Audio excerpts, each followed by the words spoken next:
This time, the old bandicoots have a subject which is closer to their ages. We're talking today of grandfather brand. Narayan brought this up in a post that he had recently written, and I thought that the term merited an episode. Why? Because if you look at Coke and Levi's today, no one would call them old. They look at the brand and they think it's current, it's absolutely here now. But the fact is that these brands are, Coke is over 100 years old and Levi's is pretty close to being a very wise grandpa, but that is not the way it is perceived in the market. So, is there a magic potion for youth and vitality as far as brands are concerned, or is it something that the market decides? What is that midpoint? I ended up calling it grandfather brand casually, which you picked up on. It's not the fact that it is merely old. It is just that you don't want, ideally, today's young people in their Gen Z avatar or whatever, you don't want those people saying,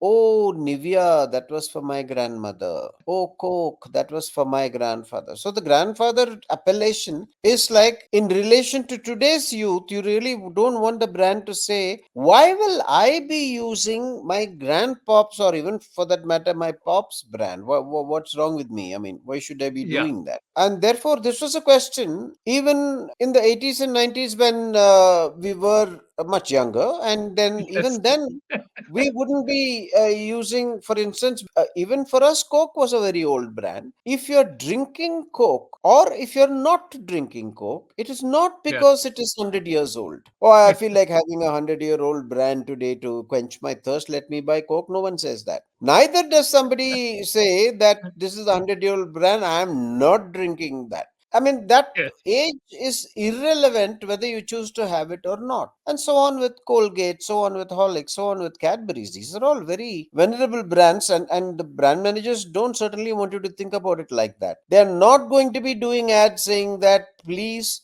come and eat at McDonald's because it's 60 years old, come on over. Nobody's going to say that. That is the necessity of brands, which seems in a way kind of obvious, commonsensical, but there are many brands that don't do it, and therefore, Yeah. they sit on their laurels. Oh, I have been successful, and therefore let us not touch anything, in the name of saying, let's not fix what ain't broke and all that kind of stuff. Yeah.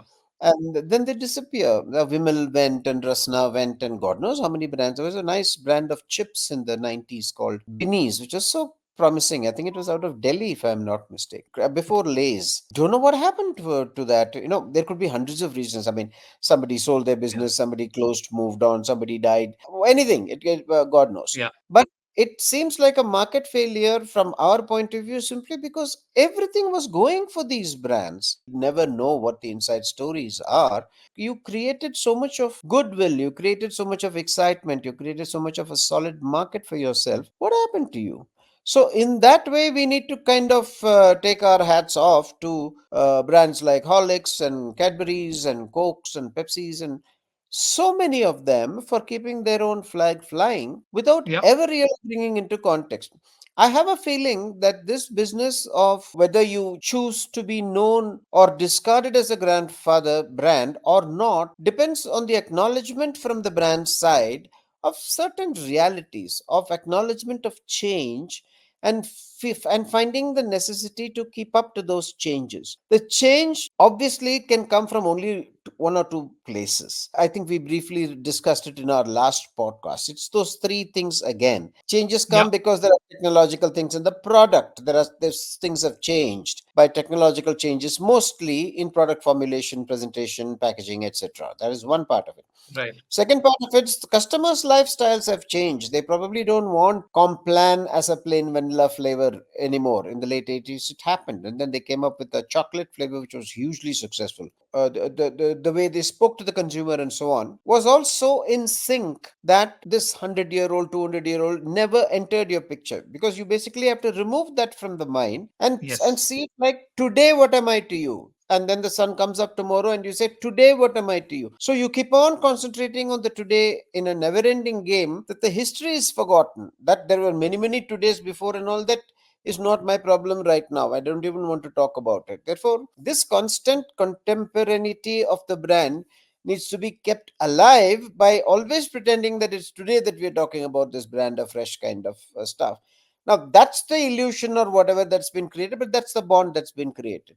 So, the second change is the lifestyles of consumers because they've moved on. They want something else, like a new flavor, something else, or they don't want to use these kind of products anymore. Or some research has shown that, as every day, some new research is showing that this contains too much sugar, that contains this much sodium, that contains something or the other, and therefore things change, and therefore you can't be seen to be consuming certain things and all that. And the third is, of course, there is always the competition who's come up with a better product or a cheaper product or a something else in the market that suddenly makes you look like, you may be Horlicks, you may be whatever, but what if this new guy comes up with something? These changes need constant addressing. And therefore, my own feeling is that these three changes, the technological change in the products, or maybe cosmetic changes in the way the product is presented, packaging and advertising, use of icons, and so on, changes in consumer lifestyles, and also changes in your competition, any of them or some combination of them can upend your own life as a brand. And therefore, you need to have speedy and smart responses. So you can rely on the strength of the brand because, a Horlicks or a Cadbury's is not going to tank just because some new technology came, just because a new Has come in. competitor appeared. I think Yeah. to illustrate exactly what you were saying, Paperboard was a current brand that tried to ride on nostalgia. They came up with a whole lot of, say, advertising and packaging and that showed life from a different era. They looked at it as the value of nostalgia. And while the ads were circulated, then a lot of people, used to send the ads out on WhatsApp and everything else. Brand by itself never seemed contemporary. I'm wondering now, in the context of what we've just discussed, who is this meant for? Is it meant for the 50 or 60-year old who grew up during that time and remembers all these contexts and all these references? If you like Kokum or some of the other flavors which are unique, why is it that it didn't catch on the same way as any of these? Customers love the advertising because I know it still gets forwards, it still gets people talking in WhatsApp groups and then they talk about it. But in the market, paperboard doesn't seem to have the same cred or the same amount of market share that it should have. What's your take? No, my own feeling is they caught on to something quite unique and of value and quite differentiated. I know that, therefore, once you talk of nostalgia, you are talking about older people necessarily. But nostalgia at the end of the day is a human feeling. So even if you're Yeah, 20-year-old, you can still think of your 80-year-oldness as nostalgia. I mean, from old people's point of view, that won't count as nostalgia because you say, shut up, you're just 20 years old. What big past you're talking about? But that's only the old guy's problem. From the young guy's yeah, point of view, he's not yet 30, he's not yet 40. He doesn't know all yeah, that. Therefore, if he's only yeah, 20 or she's only 20, so it's a valid emotion. They did a good job, is what I would say. yeah. Now, I don't know whether it should have become much better than what it has. From a communication point of view, I think they did a fairly well differentiated, memorable job. Maybe it was a distribution thing, maybe it was a product thing. I really don't know. I mean, I don't know enough about the history of the product to know what um, might have happened. But I don't think, from a purely communications point of view, objectively, they didn't seem to have done anything wrong. In fact, I would argue that as much as the older brands don't want you to remember nostalgia, it is a lovely thing for a new brand to come and say nostalgia and create a history that they never had. But the older brand is trying to tell you, I'm not old. I'm today. I'm using today's cricketer. I'm Virat Kohli. I'm this guy, or I'm Yeah. Shreyas Iyer, or I'm all that. It's possible that a new brand comes and says, "Oh, I have history." Okay, I may not have history, but you have history, right? How you used to drink that juice by way back then. Therefore, I think that's valid. An old brand will never be able to say nostalgia because that's pretty much close to committing suicide. To keep reminding people of how old you are is not probably a good idea for most brands, unless maybe exceptions can be, like I had done a long in the 80s and early 90s. I think I was part of some campaign that we had worked for, something called Woodward's Gripe Water from the TTK group, Right, and right. it was something that you gave your kids. I don't think anybody gives that A anymore. lovely commercial. Baby cries, and the mother-in-law says, "What happened? Kya hua?" Or in Tamil, it was "Ennachu." And this was, "Arey, baby just cried. Give it some Woodward's gripe water." And then by the Yeah. time that mother's mother comes and says, "Kya hua?" And this the grandmother says, "No, Solution is Woodward's the grape. baby cried." And that mother says, "Sorry, give it Woodward's gripe water." Her Yeah. mother comes, who's extremely old, and she says, "What happened?" And then the baby cried, and give it Yeah. what was. So I think that's a tradition in a nice way, Yeah. because that's the way mothers have handled it and all Yeah. that. And what you mentioned about paperboat, I'm just wondering if they'd simply changed the context of nostalgia not being in the 60s, but being around the time when, let's say, when Virat was a kid or Sachin was a kid, and then building it around that, which still appealed to the young people of today. Because, so I think there's a lot of merit in defining, taking the exact same platform, but packaging nostalgia as something that today's young people would have easily identified with. I think there's a I'm marvelous not. thought I'm there. not sure of that, because way emotions are expressed through Yeah. medium, through a format like advertising, needs to be extreme to be effective. For example, we couldn't stop with one mother in this commercial for Woodward's Okay. gripe water, for example. Okay. It Okay. needed to be that mother, that mother, that mother, and by the time you got to Yeah. the 90-year-old lady, she was already fourth generation or something like that. Right. Because that Right. is what causes the memorability. That is what brings in the humor. That is what. So you need to exaggerate. If you just stopped with one mother, it might have been true to real life, but that's not storytelling. That's not memorability and all that. So if you wanted the plank of nostalgia, you need to take the really nostalgic thing, whatever Shami Kapoor or whatever equivalent of. You need to go to those places far away to bring sufficient stories, and they did a good job of. The younger people will interpret it. Nobody takes advertising Yes. literally. Oh, you showed me, therefore it's for me. You didn't show me, therefore it's not for me. It doesn't work like that. Right. I mean, jeans advertising has been targeted at the 20s people for how long? I mean, deliberately so. But Yeah. nothing stops us, 50s and 60s and 70-year-old people can wear jeans. Nobody says, oh, I will not wear jeans. That's only way. You can walk in any park today. You can go for a morning walk and you'll find all kinds of old people, men and women, wearing jeans anywhere in the world, including our cities. So the advertising need not talk to them to say that, please be old and also wear my jeans.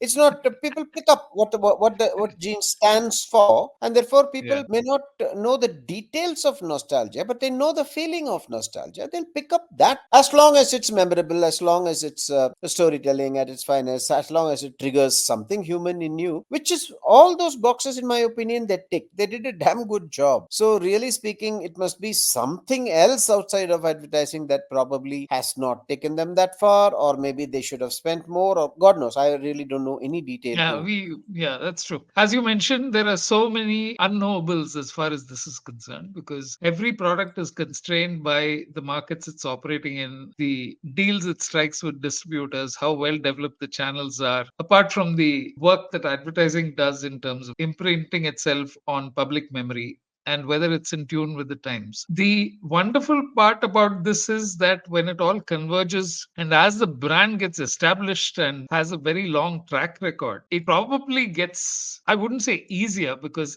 it's not easy to remain contemporary for a very long time. That's actually quite a challenge because every brand, global brand, understands that it doesn't want to be perceived as having slipped in terms of execution. So that keeps raising the bar. So it has to be somebody who's executing it for today's standards, for today's audiences, and to ensure, like you mentioned right in the beginning, that it doesn't seem to be from an age that today's audience can no longer identify with. And that will remain the challenge of what it means to be a grandfather brand and how people perceive it. Sorry, one other way of keeping a grandfather brand relevant to modern audiences is to constantly remember, like David Ogilvy famously said, that your audience is not a standing army, it's a moving parade, which means people will keep getting older and leaving and move on, but fresh people will keep getting married and come into. Right, Fresh teenagers right, will keep coming, fresh 40-year-olds will keep appearing as the older right, ones move away from. So therefore, right. that moving parade of audiences is something. Therefore,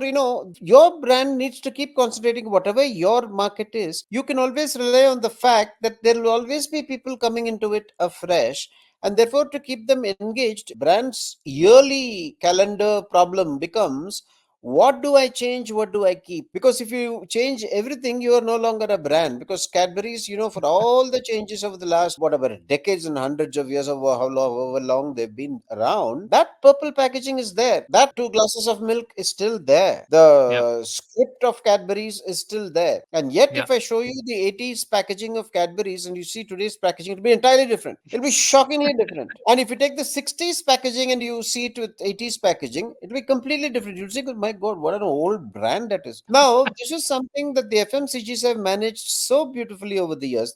We all knew this and we were sort of trained in it also, even in the 80s and 90s, where it started famously, at least in my experience, with these cigarette brands. They're not even around and we don't know what's happening there. But Right. time when all these restrictions were not there, there was almost a mythical kind of an institution around the fact that you couldn't touch the packaging on a Wills filter. It's almost like superstition. You never know, don't touch Charminar, don't touch scissors, don't touch. Every year they made slight little changes. That thickness of the red line in which the Wills in white was written, for example, might have just gone up by a little. You can't even know that. And similarly, some other script font might have changed at the back and so on. Very, very minor, careful things. But over the next year, one more little thing. So when you take packs of any 2 consecutive years, there's hardly any difference. But if you see a pack between 5 years gap, you'll find that hey, there is a perceptible difference. If you take 10 years, it's a dramatic difference. Now, this Yes. was a change that was managed. This comes down to packaging, visual ideas, and stuff like that. A very fundamental, basic definition of Right. branding, which is like, what do I look like? What are my Right. colors? What is my typeface? What weightage do I have? Do I have visuals, logos, blah, blah? All Right. at that Right. basic level itself was being managed because they knew that to keep being relevant to that moving parade of new, fresh people coming in with a different background, different growing up, different memories, different lifestyles, different experiences than the parade that moved on, then I need to reflect all that in my packaging as well in some. But if I did it too drastically, people will doubt, especially in smaller towns. It's the That same brand Colgate, at is all. that Colgate at all? Is it Surf at all? Yes. Why? And all that kind of stuff. Therefore, this was something that was the more successful and responsible and smart Way FMCG of making brands. change. Always, like today when I see again Horlicks seems to be back in action. They've got some diabetes something or the other Horlicks with some proteins in it and something. I've been seeing some advertising. And that packaging kind of reminds me of the Horlicks that I know, but it's quite different. Yeah. But I saw it in the ads and I was thinking, oh, okay, all this is familiar. This is like a huge leap in the way as I remember the Horlicks brand. So obviously they're doing all that in today. Therefore, part of managing this brand, all this goes towards erasing that grandfatherness of a Yes. continuing long standing brand. You need to keep doing all this stuff, not just in communication, Yes. not just in ads, not in the choice of models, not in the storytelling that you choose to use, all that plus even something as basic as branding. Then you can say, okay, I'm no longer a grandfather brand. We must leave it there, Narayan, because it's especially the last few examples that you gave are such a wonderful insight of changing clothes and doing it gradually without really making it obvious that you were making the change in the first place. So, subscribe and share. And if you have comments and you want to write to us, you want to tell us what you think of these episodes, please feel free. We'll catch you around the next time. Thank you.